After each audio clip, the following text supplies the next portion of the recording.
ಈಗ ಕೊನೆಯ 3 ರಾಶಿಗಳ ಫಲಾಫಲ ಏನು, ವಾರ ಇಡೀ ಹೇಗಿರುತ್ತೆ ಅನ್ನೋದನ್ನು ತಿಳ್ಕೊಳ್ಳೋಣ. ಶಾಸ್ತ್ರಿಗಳೇ, ಕೊನೆಯ ರಾಶಿಯ ಬಗ್ಗೆ ತಿಳಿಸ್ಕೊಡೋಣ. ಮಕರ, ಕುಂಭ, ಮೀನ ತಗೊಂಬೋಣ. ಮಕರ ರಾಶಿಯವರಿಗೆ ವಾರದ ಆದಿಯಲ್ಲಿ ಹೇಗಿರ್ತದೆ? ವ್ಯಾಪಾರದಲ್ಲಿ ಲಾಭ ಇದೆ, ತೊಡಕು ಇದೆ. ಅದು ಕಾರಣ ಸಪ್ತಮದಲ್ಲಿರ್ತಕ್ಕಂಥ ಮಾಂದಿ ಹಾಗೂ ಲಾಭದ ಕುಜ ಇನ್ನೂ ಚೆನ್ನಾಗಿದ್ದಾನಲ್ಲ, ನಿಮಗೆ ವಾರದ ಆದಿಯಲ್ಲಿ ಇನ್ನೂ ಚೆನ್ನಾಗಿದೆ. ಹೀಗಾಗಿ ಅನುಕೂಲ ಇದೆ, ವೃತ್ತಿಯಲ್ಲೂ ಅನುಕೂಲ ಇದೆ. ಆದರೆ ಸ್ವಲ್ಪ ಸಹೋದರರು ಮತ್ತು ಸೇವಕರು, ಸಹಾಯಕರು ಇವರಿಂದ ಸ್ವಲ್ಪ ತೊಡಕುಗಳು, ಸಣ್ಣ ಪುಟ್ಟ ತೊಡಕು ಬಿಡಿ, ಅದೇನಷ್ಟು ಯೋಚನೆ ಮಾಡಬೇಕಾದಿಲ್ಲ. ಇನ್ನು ವಾರ ಮಧ್ಯಭಾಗದಲ್ಲಿ ನಿಮಗೆ ಸ್ವಲ್ಪ ಮಟ್ಟಿಗೆ ನೋಡಿ ಬೌದ್ಧಿಕವಾಗಿ ಕುಸಿತ ಇದೆ, ಆಲೋಚನಾ ಶಕ್ತಿ ಕಳ್ಕೊಳ್ತೀರ. ಆದರೆ ಸ್ನೇಹಿತರಿಂದ ಸಹಕಾರ ಇದೆ, ಅವರ ಒಂದು ಮಾರ್ಗದರ್ಶನ ತಗೊಂಡ್ರೆ ಬಹಳ ಒಳ್ಳೆಯದು, ಚೆನ್ನಾಗಿದೆ. ಪ್ರಯಾಣದಲ್ಲಿ ಸೌಖ್ಯತೆ ಆಗಬಹುದು ಅಥವಾ ಗೃಹ ನಿರ್ಮಾಣದ ಸಂಬಂಧಿ ಹೆಚ್ಚಿನ ಫಲ ಇತ್ಯಾದಿ ಕಾಣಲಿಕ್ಕೆ ಅವಕಾಶ ಇದೆ. ರವಿ ಪರಿವರ್ತನೆ ಅದು ಹೆಚ್ಚಿನ ಸ್ಥೈರ್ಯವನ್ನು ಕೊಡುತ್ತೆ.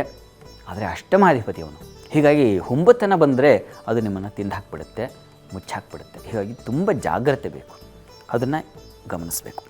ಇನ್ನು ವಾರದ ಅಂತ್ಯದಲ್ಲಿ ನಿಮಗೆ ಮಾತು ಹೊರಟಾಗುತ್ತೆ ಸ್ವಲ್ಪ, ಏಕೆಂದರೆ ಕುಜ ದ್ವಿತೀಯಕ್ಕೆ ಬಂದರೆ ವಾಕ್ ಕಾಠಿಣ್ಯತೆ ಮಾಡ್ತಾನೆ, ವಾಕ್ ಪಾರುಷ್ಯ ಅಂತೀವಲ್ಲ, ಅದು ಕಠಿಣತೆ ಬರುತ್ತೆ. ಹೀಗೆ ಸ್ವಲ್ಪ ಎಚ್ಚರಿಕೆ ಇರಲಿ. ಆರೋಗ್ಯದಲ್ಲೂ ಅಷ್ಟೇ ಸ್ವಲ್ಪ ಮಟ್ಟಿಗೆ ವ್ಯತ್ಯಾಸ ಆಗ್ತಕ್ಕಂಥ ಸಾಧ್ಯತೆ. ಆದರೆ ಚಂದ್ರ ತುಂಬ ಚೆನ್ನಾಗಿ ಸಂಚಾರ, ಅವನ ಬಲ ಇರೋದರಿಂದಾಗಿ ಒಳ್ಳೆಯ ಸಹಾಯವೂ ಸಿಗುತ್ತೆ, ಯೋಚನೆ ಮಾಡಬೇಡಿ. ಶನೈಶ್ಚರ ಕವಚ ಹೇಳ್ಕೊಳ್ಳಿ, ಅನುಕೂಲ ಆಗುತ್ತೆ.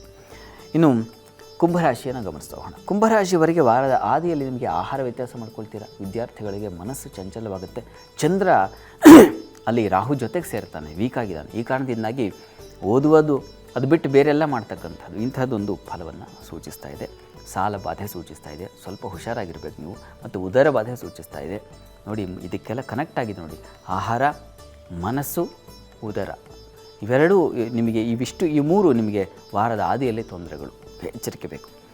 ಇನ್ನು ವಾರದ ಮಧ್ಯಭಾಗದಲ್ಲಿ ನಿಮಗೆ ರವಿ ಸಂಚಾರ ಇದೆ, ಕುಜನ ಪರಿವರ್ತನೆಯನ್ನು ಕಾಣ್ತೀವಿ. ಸ್ವಲ್ಪ ಮಟ್ಟಿಗೆ ಸ್ಥೈರ್ಯ ಸ್ವಲ್ಪ ಚೇತರಿಸ್ಕೊಳ್ತೀರಾ. ಗುರುಚಂದ್ರನ ಯುತಿ ನಿಮಗೆ ಸ್ವಲ್ಪ ಸಹಾಯ ಮಾಡುತ್ತೆ. ಆದರೆ ಪ್ರಯಾಣದಲ್ಲಿ ಎಚ್ಚರಿಕೆ ಇರಬೇಕು.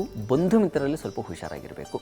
ಅವರ ಸಹಕಾರ ಇಲ್ಲ ಅಂತಲ್ಲ, ಇದೆ, ಆದರೆ ಎಚ್ಚರಿಕೆ ಇರಲಿ ಅವ್ರ ಜೊತೆಗೆ.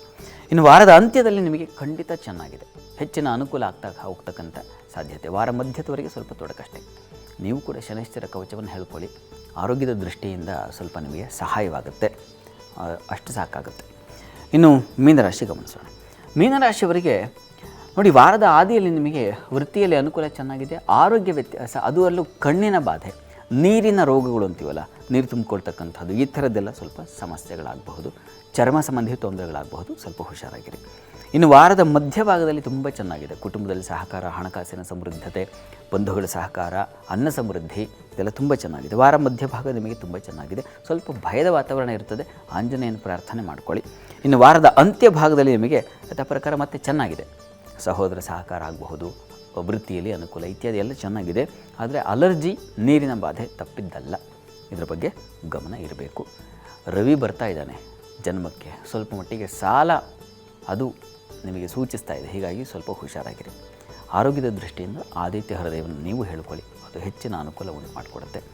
ಹೆಚ್ಚಿನ ತೊಡಕಿಲ್ಲ, ಯೋಚನೆ ಮಾಡಬೇಡಿ. ಆರೋಗ್ಯವನ್ನು ಕಾಪಾಡಿಕೊಂಡ್ರೆ ಸಾಕಾಗುತ್ತೆ. ಇದು ಮೀನವರಿಗೆ ಇರ್ತಕ್ಕಂಥ. ಸರಿ ಶಾಸ್ತ್ರಿ, 12 ರಾಶಿಯ ಫಲಾಫಲ ತಿಳಿಸ್ಕೊಟ್ರಿ. ಇನ್ನು ಸಾಮಾನ್ಯವಾಗಿ ಪ್ರತಿಯೊಬ್ಬರಿಗೂ ಕೂಡ ವಾಕ್ಶಕ್ತಿ ಅನ್ನೋದು ಬಹಳ ಮುಖ್ಯ. ಯಾವುದೇ ಸಭೆ ಸಮಾರಂಭ ಇರಲಿ, ಕಾರ್ಯಕ್ರಮ ಇರಲಿ, ಅಲ್ಲಿ ಎಲ್ಲರ ಎದುರು ನಿಂತು ಮಾತನಾಡಬೇಕು, ಅದೊಂದು ರೀತಿಯ ಕಲೆ.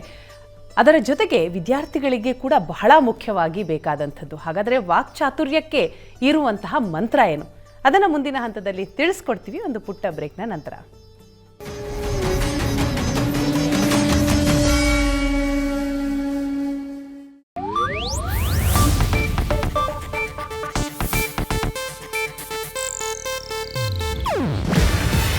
ಇದು ಏಷ್ಯಾನೆಟ್ ನ್ಯೂಸ್ ನೆಟ್ವರ್ಕ್ ಪ್ರಸ್ತುತಿ. ನೀವು ನೋಡ್ತಿದ್ದೀರಾ ಏಷ್ಯಾನೆಟ್ ಸುವರ್ಣ ನ್ಯೂಸ್.